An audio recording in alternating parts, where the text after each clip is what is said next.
A'udzu billahi minasyaitonir rajim. Bismillahirrahmanirrahim. Alhamdulillahi rabbil alamin, bari'il khalaiqi ajma'in. Wa sallallahu ala khairi khalqihi Muhammadin wa alihi at-tayyibin at-tahirin. Amma ba'd, rabbi antiqni bil huda wa alhimni at-taqwa. Assalamualaikum warahmatullahi wabarakatuh.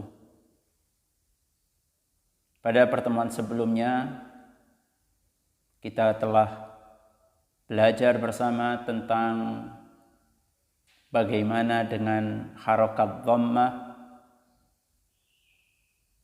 yang berada di akhir dari tabi' bagi munada, di mana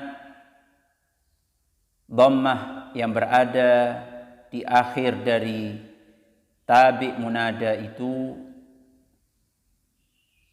dia bukanlah tanda rofa dari lafadz tersebut, karena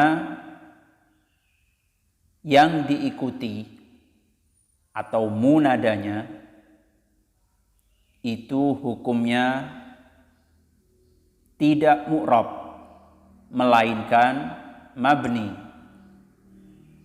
Lantas kenapa mendatangkan harokat dhammah?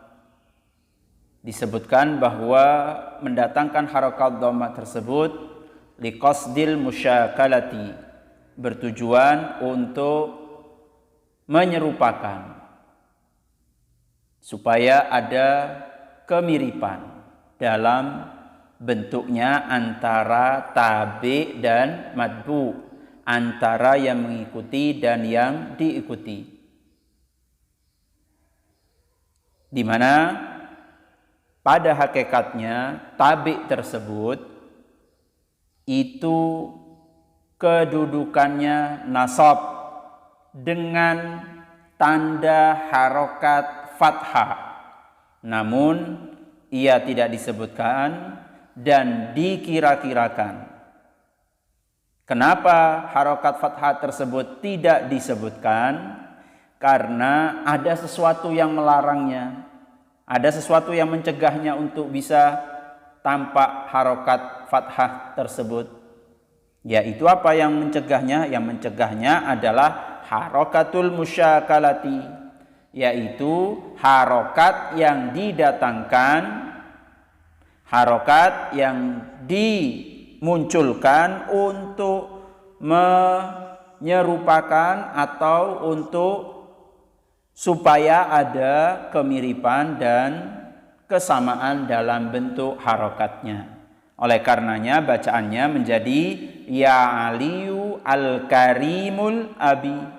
Aslinya adalah al-karimah. Ya aliyu al-fadilu. Aslinya adalah ya aliyu al-fadila. Kemudian ya zaidu wa bishru, dan seterusnya. Itu adalah pembahasan yang sudah kita pelajari pada pertemuan yang lalu. Adapun untuk kesempatan kali ini kita akan berbicara masih tentang hal yang sama, yaitu tentang tawabi'ul munada, keterangan terkait dengan tawabi munada. Disebutkan di dalam keterangannya bahwa mata wusifal munada bi ibnin muttasilin bihi mudhafin ila alamin jaza fihi ad-dhammu alal asli wal fathu alal ittiba'i takhfifan lahu likathrati wurudihi fil isti'mali, yaitu bahwa ketika ada munada dan munada itu disifati dengan kalimat atau dengan lafadz ibn yang bersambung dengannya dan ia dimudhafkan, maka dimudhafkan kepada sebuah nama, bukan kepada yang lainnya, dimudhafkan kepada sebuah nama, Maka apa? Maka diperbolehkan bacaan daripada munadanya. Sekali lagi, bacaan daripada munadanya boleh dibaca dhammah karena memang sesuai dengan aturan pertamanya, aturan dasarnya bahwa munada itu mabniun ala makana yurfa'u bihi, dimabnikan sesuai dengan tanda rofaknya sebelum ia menjadi munada. Dan juga boleh kita membacanya dengan harokat fathah. Kenapa demikian? Ya, kenapa demikian? Karena kita ingin ingin supaya ngikut dengan apa? Mengikuti harokatnya ibna. Mengikuti harokatnya ibna, yang artinya adalah anak atau putra. Kenapa demikian? Untuk meringankan bacaan, takhfifan lahu. Untuk meringankan bacaan. Kenapa demikian? Juga alasannya adalah likathrati wurudihi fil isti'mal. Karena memang yang banyak digunakan itu adalah dengan di fathah. Jadi semacam itu yang banyak digunakan. Sekali lagi bahwa munada yang disifati dengan kata ibn, yang bersambung dengannya dan ia dimudhafkan, kata ibn itu dimudhafkan kepada sebuah nama.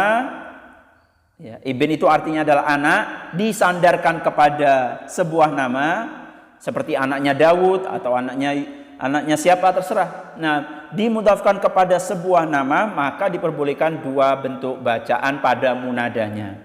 Yang pertama dibaca dhammah karena mengikuti kaidah awal alal asli. Kemudian yang kedua dibaca fathah karena mengikuti, ya, munadanya diikutkan dengan kata ibnanya untuk meringankan bacaan, dan juga dikarenakan model semacam itu, bacaan semacam itu banyak digunakan. Jadi contohnya seperti ketika saya mengatakan la takhaf ya Yusuf ibn Dawud.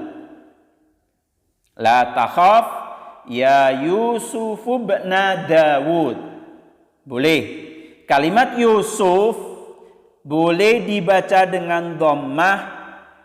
Kenapa? Karena mengikuti kaidah awal. Apa kaidah awalnya? Bunya ala makana yurfa'u bihi. Dimabnikan sesuai dengan tanda rofaknya sebelum ia menjadi munada.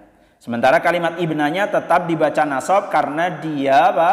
Karena dia menjadi sifat untuk munada. Munada itu mansub, maka ibnanya kedudukannya juga mansub dan tandanya menggunakan fathah. Itu bentuk bacaan yang pertama. Nah, bentuk bacaan yang kedua, ternyata kalimat Yusufnya boleh dibaca dengan harokat fathah. Jadinya bagaimana?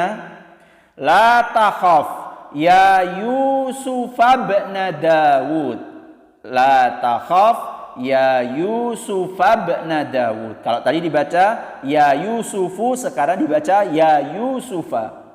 Boleh dua-duanya. Kenapa di bagian kedua ini diperbolehkan? Dikarenakan mengikutkan bacaan dengan harokatnya ibn, ya, menyesuaikan dengan harokatnya ibn, dan untuk meringankan bacaan, serta bacaan semacam itu banyak digunakan oleh orang-orang Arab. Selanjutnya, wa mata lam yaqa ibnun baina alamaini wajaba dhammul munada. Kalau tadi yang jatuh setelah kalimat ibn adalah nama seseorang, nah bagaimana kalau misalkan kalimat ibn ini bukan diapit di antara dua nama? Yang dipanggil munadanya adalah nama seseorang, kemudian yang jatuh setelah ibn adalah nama seseorang, itu yang tadi telah kita bahas. Nah, sekarang bagaimana kalau yang dipanggil adalah sebuah nama mufrad, kemudian yang jatuh setelah kalimat ibn bukan nama, ya, melainkan isim yang lain? Maka bagaimana? Maka tidak ada pilihan untuk bacaan munadanya. harus munadanya dibaca dhammah. Harus, tidak boleh dibaca fathah. Tidak ada pilihan untuk membacanya dengan harokat fathah. Bagaimana contohnya? Ya Yusufu bna akhi. Ya Yusufu bna akhi. Kita lihat kalimat Yusuf menjadi munada dan munadanya menggunakan dhamma. Kenapa menggunakan dhamma? Bunya ala makana yurfa'u bihi, dimabnikan sesuai dengan tanda rofaknya sebelum ia menjadi munada. Berikutnya kalimat ibna menjadi sifat, ya, kalimat ibnanya menjadi sifat. Kemudian setelahnya kalimat akhi. Akhi itu adalah nama atau bukan? Alam atau bukan? Nama seseorang atau bukan? Jawabannya bukan. Karena yang jatuh setelah ibna ini adalah isim yang dia bukan sebuah nama seseorang, bukan nama seseorang, maka bagaimana? Maka bacaan munadanya tidak memiliki pilihan lain kecuali harus dibaca dhamma. Ya Yusufu, tidak boleh ya Yusufa. Harus ya Yusufu. Kenapa? Karena yang jatuh setelah ibna bukan nama seseorang. Insya Allah bisa difahami dengan baik. Berikutnya, jika saya akan baca terlebih dahulu, idza kana al-munada mudhafan au musyabbahan bihi takunu tawabi'uhu mansubatan kullaha sawa'un kanat tawabi'u mufradatan au ghaira mufradatin.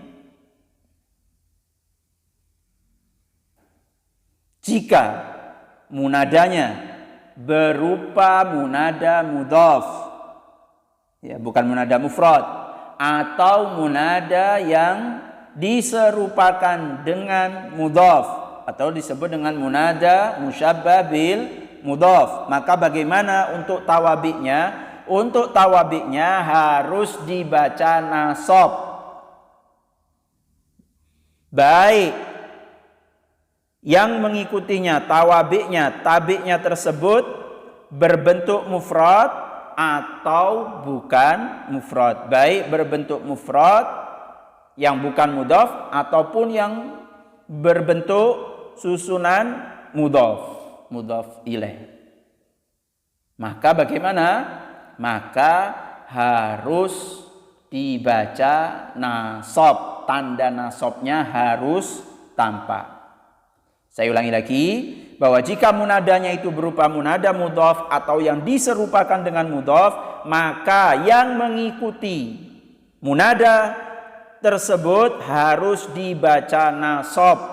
Baik yang mengikuti itu berupa mufrad atau yang berupa susunan mudhaf ilaih. Mufrad itu artinya yang bukan susunan mudhaf ilaih. Contohnya seperti apa? Ya Abdallahi al-Aqila. Kalimat Abdallahi adalah munada dan dia dari bentuk munada mudhaf karena susunan mudhaf dan mudhaf ilaih. Abdallahi. Kemudian kalimat al-Aqila, karena kalau munada mudhaf apa kemarin? Tanda nasabnya tampak dan dia mu'rab bukan mabni. Beda dengan ketika berupa alam mufrad, ya, maka bunya ala makana yurfa'u bihi ketika menjadi munada. Namun apabila munadanya berupa munada mudhaf, maka tanda nasabnya nampak. Nah, berbeda dengan ketika munadanya berupa alam mufrad. Nah, sekarang adalah munada mudhaf. Ya Abdallahi. Kemudian bagaimana dengan sifatnya? Al-Aqila. Kalimat al-Aqila tidak boleh dibaca al-Aqilu, harus dibaca nasab. Kenapa? Karena munadanya berupa munada mudhaf, sementara yang mengikuti munada mudhaf harus dinasabkan, harus tampak harokatnya. Contoh yang lain, ya Abdallahi sahiba Yaquba. Wahai Abdullah temannya Yakub. Ya'qub. Kalimat sahiba Ya'quba adalah susunan mudhaf ilaih. Nah, ini adalah contoh dari kanat tawabi ghaira mufradatin.